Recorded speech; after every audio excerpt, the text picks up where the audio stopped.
नमस्कार, मैं राजू और नो पॉलिटिक्स में आपका एक बार फिर से स्वागत है। आज सबसे पहले बात करेंगे लंपी वायरस की। यह वायरस हमारे देश के तमाम हिस्सों में गोवंशों के स्किन में, चमड़े में पहले पकड़ता है, एक छोटा सा घाव बनाता है, फिर वो घाव धीरे धीरे उसके पूरे शरीर में फैल जाता है और जितने भी गाय और गौ उनके जो बछड़े होते हैं वो उस घाव के चपेट में आ जाता है। बाद में उसमें कीड़े पड़ जाते हैं और कीड़े पड़ने के बाद वो तड़प तड़प कर दम तोड़ देती है। इसके चपेट में अभी सबसे ज़्यादा जो भयावह स्थिति है वो है राजस्थान में। राजस्थान में लाखों की संख्या में गायों की मृत्यु हो चुकी है, उनके बछड़ों की मृत्यु हो चुकी है। उसके बाद आप मध्य प्रदेश में आ जाइए, वहाँ भी, उत्तर प्रदेश में, छत्तीसगढ़ में, महाराष्ट्र में, जहाँ जहाँ भी गोवंश हैं, धीरे धीरे उनको पूरे देश को अपने जकड़ में लेते जा रहा है। लाखों की संख्या में गोवंश तड़प तड़प कर मर रहे हैं, लेकिन इन पर बात कौन करे? कोई बात करने को तैयार नहीं है, क्योंकि बीजेपी को छोड़ करके जितने भी और पार्टियां हैं उनके लिए गाय एक खाने की चीज़ है और बीजेपी के लिए गाय के बारे में बात करने वाला, गाय की रक्षा के बारे में बात करने वाला गुंडा है। तो हम जैसे गुंडे जो गाय के रक्षा के बारे में बात करने वाला है, तो गुंडों की बारे में बात कौन करे? गुंडों की बात कौन सुने? गाय की रक्षा करने वालों की बात कौन सुने? एक के लिए गाय खाने की चीज़ है, दूसरे के लिए जो गाय है वो गाय की रक्षा करने वाला गुंडा है। तो इस पर कहीं कोई बात नहीं हो रही है। आप जाइए तो राजस्थान के हर तरह, खास करके जैसलमेर, बाड़मेर और बहुत सारी जगह पे लाखों की संख्या में गोवंश के मृतक शरीर सड़कों के आसपास में फेंके पड़े हैं, आप देख सकते हैं। लेकिन ना सरकारों ने इस पर कभी सूद लिया।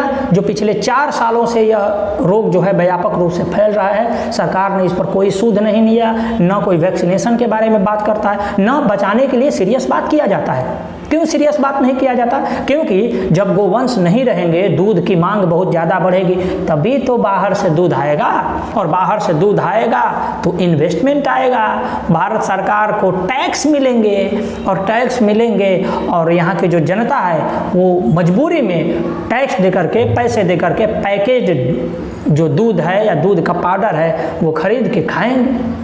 ये एक बहुत बड़ा नेक्सस है जिस पर कोई भी, इवन मीडिया, पॉलिटिशियन और बाकी सब, कोई भी बात करना नहीं चाहता। आप देखिए ना, राजस्थान के मुख्यमंत्री निकले हुए हैं भारत जोड़ो आंदोलन पर, और अमित शाह गए हुए हैं राजस्थान में, लेकिन इस मुद्दे को किसी ने टच नहीं किया।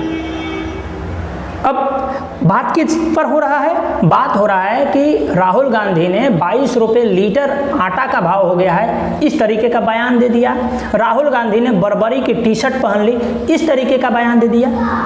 अरे भैया, बर्बरी का टी शर्ट आप देखिए तो बड़े बड़े नेताओं के लड़के भी पहन रहे हैं। अनुराग ठाकुर के लड़के भी बर्बरी का टी शर्ट पहने हुए हैं। राजनाथ सिंह के लड़के बर्बरी का टी शर्ट नहीं पहनते होंगे।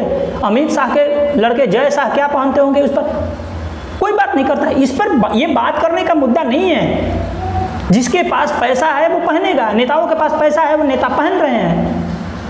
मुद्दा जनरल जो कंसर्न है, जो जेन्युइन कंसर्न है, जो सड़कों पर देखे जा रहे हैं, जो जनता त्रस्त है, उन मुद्दों पर बात कब होगी? आप रोहिंग्याओं को बसा रहे हैं, इस पर बात कब होगी?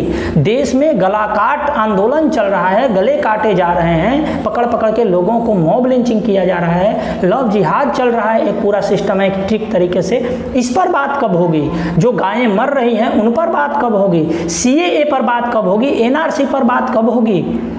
और आपने जो जम्मू कश्मीर के लोगों को मूर्ख बनाने का जो काम किया है उस पर बात कब होगी? 370 के हटाने के नाम पर। आज देखिए, आज ही के दिन में भारत सरकार ने जम्मू कश्मीर में एक ST मुसलमान को, जी हाँ, मुसलमान भी ST होते हैं, मगर हमें तो बताया जाता है कि उसमें सब समानता का भाव है। जी नहीं, उसमें भी ST होते हैं। ST मुसलमान को राज्यसभा के लिए नॉमिनेट किया, और स्मृति ईरानी छाती चौड़ा करके, ताली पीट पीट करके इसको बता रही हैं।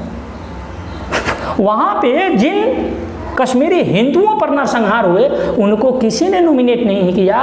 न इवन नरेंद्र मोदी की सरकार ने एक बार भी उनको बुला करके उनके कंसर्न्स, उनके परेशानियों को जानने का प्रयास किया, बशर्ते उनको प्रताड़ित किया जा रहा है।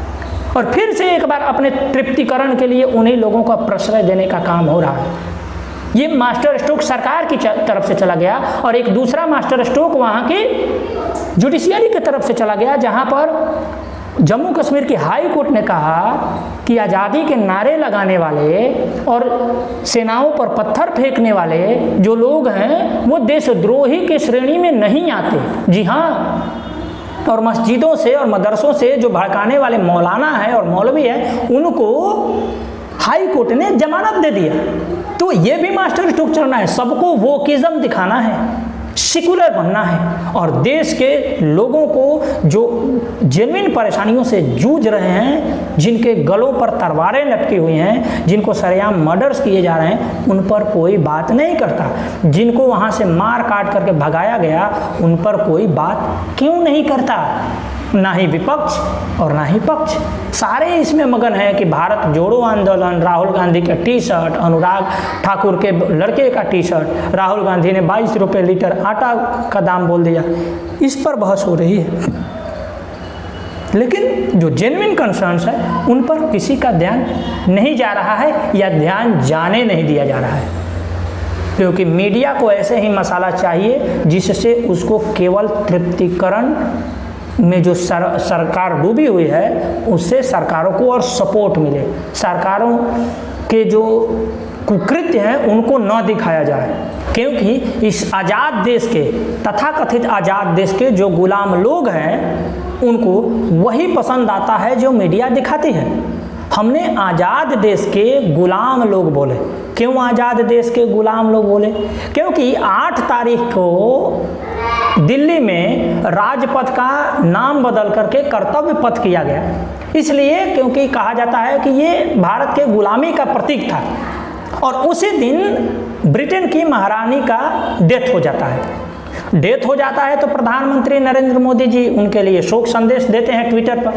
यहाँ तक तो ठीक है, यहाँ तक तो चलता है, लेकिन वो महारानी जो अपने 95 बरस से अधिक के उम्र तक रहते हुए भी एक बार भी भारत के लोगों पर अंग्रेजों द्वारा किए गए अत्याचार के बारे में एक शब्द भी कभी माफ़ी का जिक्र नहीं किया, उसके लिए भारत की गुलाम सरकार एक दिन का राष्ट्रीय शोक की निर्णय करती है। आज के दिन में 11 सितंबर के दिन भारत राष्ट्रीय शोक मना रहा है इंग्लैंड की महारानी एलिजाबेथ के मृत्यु पर। जी हाँ, ये है आज़ाद देश जो अपने ऊपर अत्याचार किए गए उन गोरे चमड़ी वाले अंग्रेजों की एक महारानी के मृत्यु पर भी शोक मनाता है, राष्ट्रीय शोक मनाता है। वो आज़ाद देश की निशानी है। जी हाँ, और यहाँ के नेता सीना चौड़ा कर करके कहते हैं कि हम एक आज़ाद देश में हैं। ये है आज़ादी। आज तक ये देश अभी तक कॉमनवेल्थ के श्रेणी में आता है। कॉमनवेल्थ से जो देश अपने आप को अलग नहीं कर पाया, ब्रिटेन की महारानी के मरने के बाद अपने देश में एक दिन का राष्ट्रीय शोक का निर्णय करता है, वह देश अपने आप को आज़ाद कहता है ना विडंबना? अगर आपको भी विडंबना लग रहा है तो हमें कमेंट बॉक्स में अवश्य बताइएगा, और इन मुद्दों पर आप क्या सोचते हैं, अच्छा सोचते हैं, खराब सोचते हैं, जैसा भी सोचते हैं हमें कमेंट बॉक्स में अवश्य लिखिए। आपका बहुत बहुत आभार। नमस्कार।